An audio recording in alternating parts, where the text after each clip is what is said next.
Hi, I'm Chris Dahlquist, and as a second-grade Texan with a Bugs Bunny camera, a Big Chief tablet, and a No. 2 pencil, I wrote my first artist statement. In case you can't read phonetic Texan, I claim for myself a life of fantastic trips so I could tack pictures. So I got right to work, and in 3rd grade I created my first oatmeal box pinhole camera, learned darkroom basics, and conducted science fair projects on various photographic technicalities.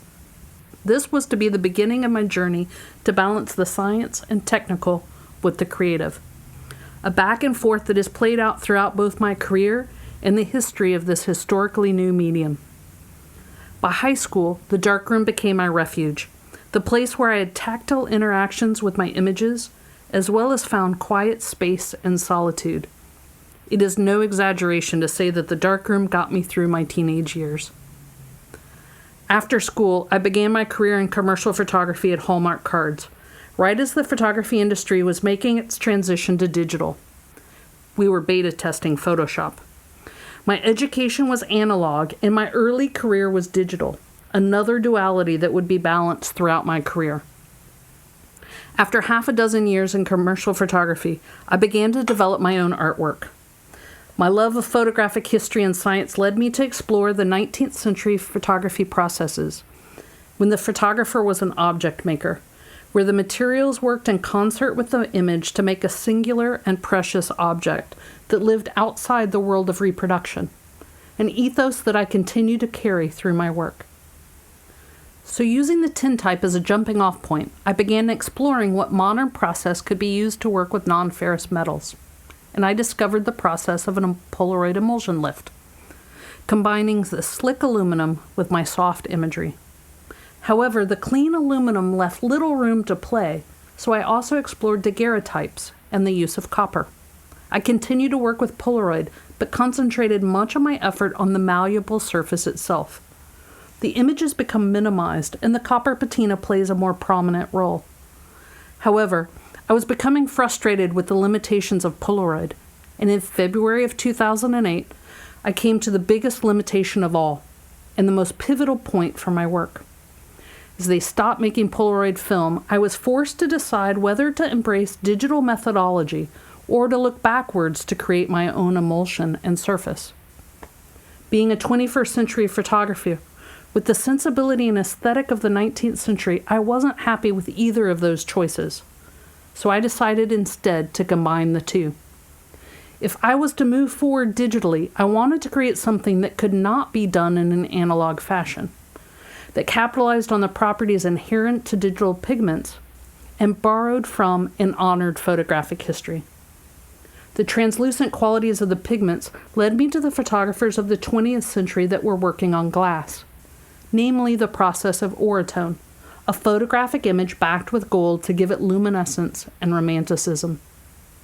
Out of that came the mile marker series, photographs of quiet spaces of solitude that I once found in the darkroom, I now found with my camera. Photographs that provide room to daydream in an increasingly frenetic world.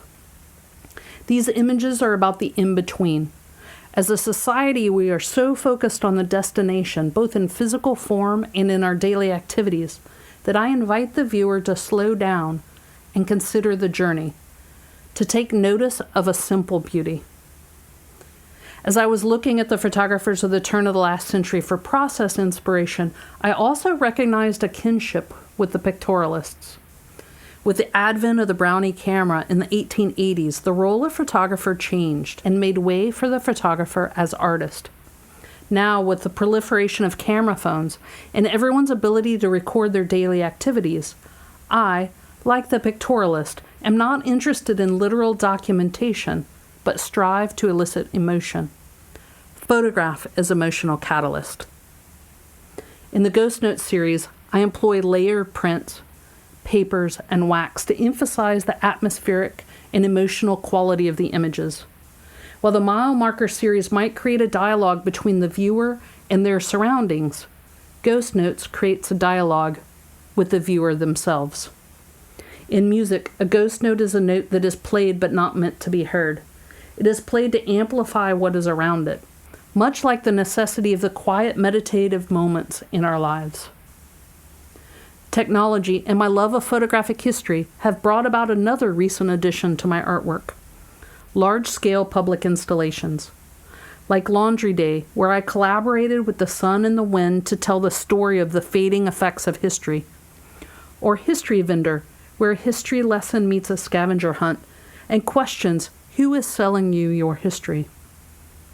Or the installation Reflections, that bring the outside in a scale large enough to win the competition with someone's endlessly scrolling cell phone. Or Room to Daydream, that brings the horizon down to street level and reminds viewers of the ocean of land surrounding Kansas City. And finally, that brings me to my latest series, Measuring Abundance, where I continue to explore quiet spaces, the layering of materials, the mark of my hand, and how we value things that can't be counted. Please visit my website to see and learn more about all of these projects. I look forward to sharing them with you.